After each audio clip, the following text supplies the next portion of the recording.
So once again, good morning, students. Yeah, we'll continue with this chapter. All those who have not attended the online classes, and even someone has missed the online classes, they can go through this video. So we have this chapter, I Want Something in a Cage. So yesterday we talked about Mr. Purcell, and I told you how he looks like. He's a small fussy man. Fussy means a person who's very particular about things. That is called fussy. He's got a stomach like a melon, and his eyes are like owls because he's wearing glasses, that is spectacles. So now we move on to the chapter. Each morning, that is page number 37. Each morning when the routine, now we're talking about his routine, his daily routine, what he used to do every day when he comes to the shop. Each morning when the routine of opening his shop was completed, it was the proprietor. Proprietor means the owner. Custom, it is daily routine to perch. Perch is to sit on a high stool. A stool is kind of a chair without a back. Like you have stool, you must be aware of it. Behind the counter, and every shop has got a counter, and he used to sit on his stool behind the counter and unfold his morning paper, that is newspaper. And he starts reading the newspaper and digest the day's news, and he reads everything in the newspaper. As he read, he would smirk. See, when you're reading something, you make different kinds of expressions. As he read, he would smirk. Smirk is smile. Frown. Frown is when you narrow your eyebrows, that is make faces. Reflectively purse his lips. Purse his lips means when you bite your lips, when you bite your lower lip with your upper teeth, that is called purse his lips.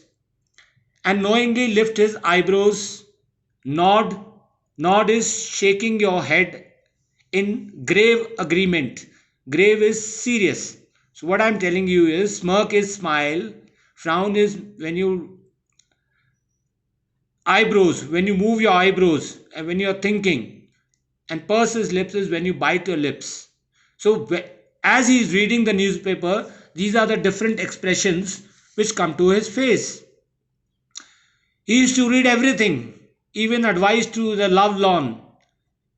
Lovelorn means who have lost their love, and the detailed columns of advertisements. So when he sits in his shop on his stool, he used to go through the newspaper and read everything that was in it, whether it is advertisements, whether it is any advice. It was a rough day. Rough day here, it means the weather. When the weather is not good, that is called a rough day. A strong wind blew against the high plated glass windows, and there was a strong wind coming from the outside.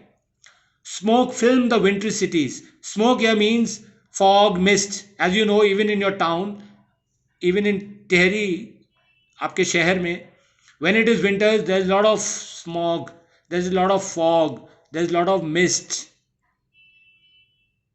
Filmed here means covered the city. So it is winters, the weather is not good, and the mist has covered the whole city.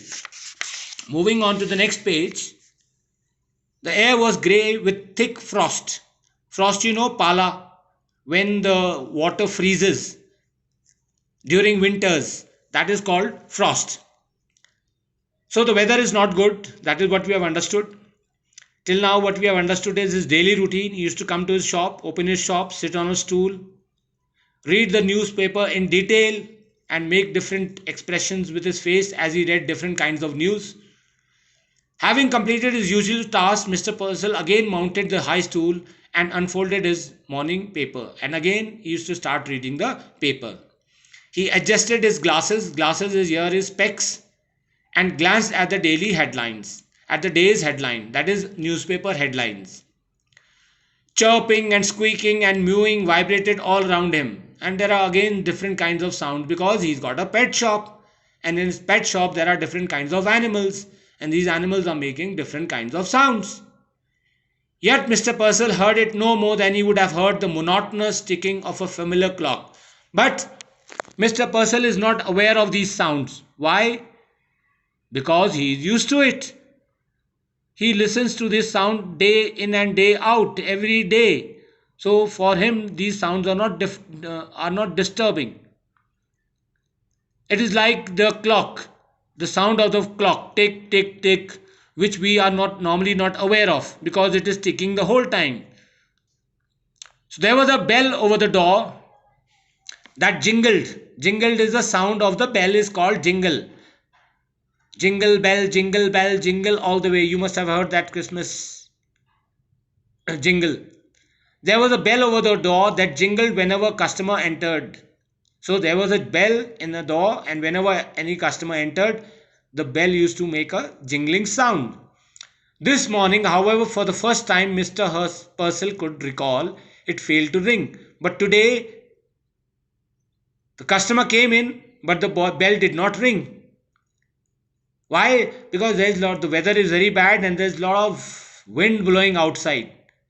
Simply he glanced is to look at something, and there was a stranger standing just inside the door. And when he looked up, he saw a stranger, a customer, standing just inside the door, as if he had come out of thin air, as he have materialized or come out of thin air. Suddenly there's a customer in his shop because he didn't realize him entering the shop. उसको पता ही नहीं चला कि कब वो आया. The storekeeper here means Mr. Purcell, slid off his stool. He got off his stool, that is, he was sitting on the stool and he got off his stool. From the first instance, he knew instinctively, unreasonably, that the man hated him. And when he looked at the stranger, he could understand instinctively, naturally, that this person does not like him, that the stranger who has come to his shop does not like him. But out of habit, he rubbed his hands, put his hands together, and quickly together rubbed his hands, smiled because he is the owner of the shop and he is welcoming the customer, although he knows that this stranger does not like him. Good morning, he beamed his smile. What can I do for you? So he says, good morning. क्या कर सकता हूं आपके लिए? What can I do for you? So he is welcoming the stranger to his shop and asking him what does he want from his shop. So this is, first part we have read. So what we have read till now is that the description of Mr. Purcell, his daily routine, and there's a stranger which has just entered his shop. So we'll continue with this chapter in the next video. Thank you all of you and have a nice day. Take care.